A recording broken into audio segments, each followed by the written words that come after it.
pinjam atau menghutang? Ya. Sudah ada? Ada.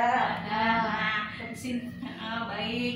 Jadi di sini sebelum kita menghutang ibu-ibu atau sering gitu ya. Jadi lebih baik kita harus rutin untuk menabung. Nah, supaya pengeluaran kita itu dapat dikendalikan. Nah, jadi utang yang tidak dikelola dengan cermat bisa membawa masalah yang besar. Ya, ibu-ibu. Nah, di sini saya akan menyampaikan 5 hal yang harus dipertimbangkan sebelum memutuskan untuk berhutang, ya. Di sini saya akan bertanya, ibu-ibu, uang pinjaman kita teh dipakai untuk apa ya? Modal. Ada lagi selain modal? Untuk dipakai biaya sehari-hari. Kebutuhan sehari-hari. Iya, betul. Jadi tujuan kita untuk meminjam uang ya sebenarnya itu untuk memenuhi kebutuhan, bukan untuk memenuhi keinginannya. Nah, atau untuk kegiatan produktif. Jadi kita meminjam uang itu untuk kebutuhan yang pokok, yang mendesak. Jangan sampai untuk membeli HP padahal kita sudah punya gitu ya. Jangan sampai meminjam. Nah, kayak gitu. Selanjutnya kan tadi ada 5 hal ya yang harus dipertimbangkan. Yang kedua, apakah ada cara lain yang bisa dilakukan sebelum berhutang, ibu-ibu? Cara lain sebelum kita berhutang atau meminjam? Merencanakan. Salah satunya gunakan tabungan. Bukan tergantung tabungan, kan ada abdi masa gitu najis naon dulu. Mohon kalau minta tabungan, ibu gadung motor teh kata napi barang-barang mau biasa dijual seperti emas gitu kata napi Ari emas mobil, mah aya kata napi ya non teh barang-barang anu biasa dijual aset gitu. Oh, gitu. Aya emas panginten cincin hiji-hiji nah udah kita gaduh. Mohon daripada meminjam uang ya, lebih baik kita menjual aset yang ada dulu. Oh, gitu. Mohon. Nah, kemudian selain itu juga tadi gunakan tabungan ya. Terus poin ketiga, berapa besar kita perlu meminjam? Sesuai dengan kebutuhan. Nah, betul. Terus selain itu sesuai dengan kemampuan kita untuk membayarnya. Kan kalau kita minjem kita harus memperhitungkan ya berapa pendapatan kita supaya bisa mengembalikan uang pinjaman tersebut. Jadi hitunglah berdasarkan jumlah pendapatan kita seperti itu. Terus yang keempat, bagaimanakah kita dapat membayar kembali pinjaman itu? Kumaha? Ditagihna bang enten nyambungnya. Betul. Kumaha jatuh temporenya?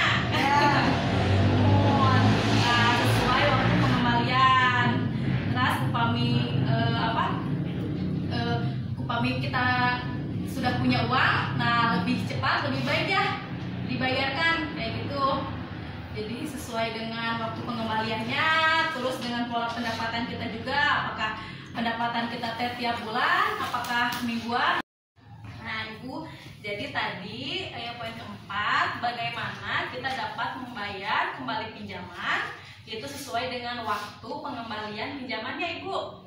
Sama dengan pendapatan kita, jadi menyesuaikan apakah penghasilan kita itu setiap hari atau setiap minggu atau setiap bulannya, atau tidak tetap atau tetap seperti itu. Jadi kita harus memikirkan waktu pengembaliannya kayak gitu. Kemudian poin kelima yaitu kemanakah kita dapat meminjam? Kemana aja Ibu? Ada yang tahu? Bank bisa. Saudara. Tetangga juga boleh. Jadi kita harus membandingkan ya Ibu-ibu ya tempat-tempat meminjam yang ada. Jadi carilah tempat peminjaman yang total pengembaliannya itu yang paling murah kayak gitu. Jangan sampai kita untung malah jadi buntung ya.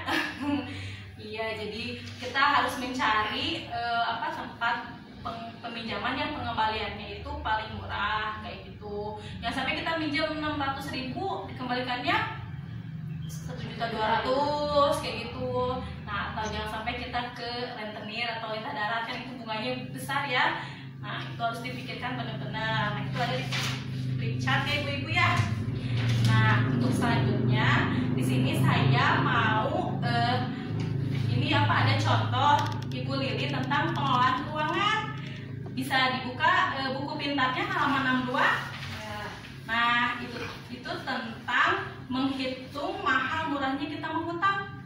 Jadi nanti kita bisa melihat ya perbandingannya, peminjaman kemana saja, terus bayarnya berapa, sama waktu pengembaliannya juga berapa lama, seperti itu. Nah, di sini saya akan bacakan dulu paragraf pertama. Coba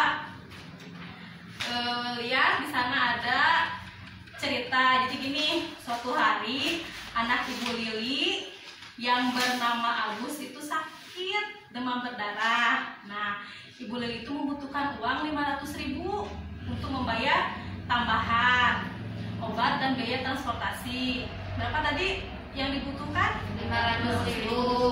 Kemudian Pak Rusli baru saja memulai mengerjakan borongan pembangunan rumah selama 4 bulan.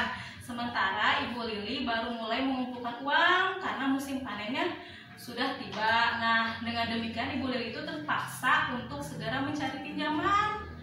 Nah, di sana ada beberapa yang ditawarkan, poin-poin ditawarkan. Jadi lihat dari syaratnya, syarat kondisi atau kelengkapan dokumen yang harus dipenuhi. Kan kita harus biasanya untuk pinjam uang harus pakai ini ya, dokumen-dokumen seperti KTP, KK, seperti itu, untuk memenuhi syarat-syaratnya supaya kita bisa meminjam atau menjaminkan jaminan kayak gitu. Misalnya seperti apa? PKB, bisa motor atau mobil ya, sama rumah juga ya, sertifikat bisa. Nah, itu biasanya syarat-syaratnya itu seperti itu. Ada juga yang tanpa syarat tapi ya bunganya lumayan besar, seperti itu. Kemudian yang kedua, lama pengembaliannya. Jadi berapa hari atau berapa minggu, bulan atau tahun pinjaman yang dilunasi, seperti itu. Kemudian total pengembaliannya juga, jumlah uang yang harus dibayarkan kembali termasuk biaya administrasi dan bunga pinjaman. Nah, dilihat dari syarat-syaratnya itu kan ada berapa tadi? 3 ya syaratnya, lama pengembalian sama total pengembalian. Nah, kita harus benar-benar memperhatikan untuk menghutang. Jadi kita bisa memilih apakah kita mau menghutang ke bank yang ada di pasar, kan ada ya yang berkeliling kayak gitu, apakah kita harus ke koperasi, kemudian ke tetangga tadi bisa pinjam, atau ke saudara kayak gitu. Terus secara arisan juga ada ya sekarang, arisan yang kayak nomor pertama peminjaman, yang terakhir kan suka semakin bawah itu semakin ini ya kecil, dan yang pertama itu besar bayarannya, seperti itu.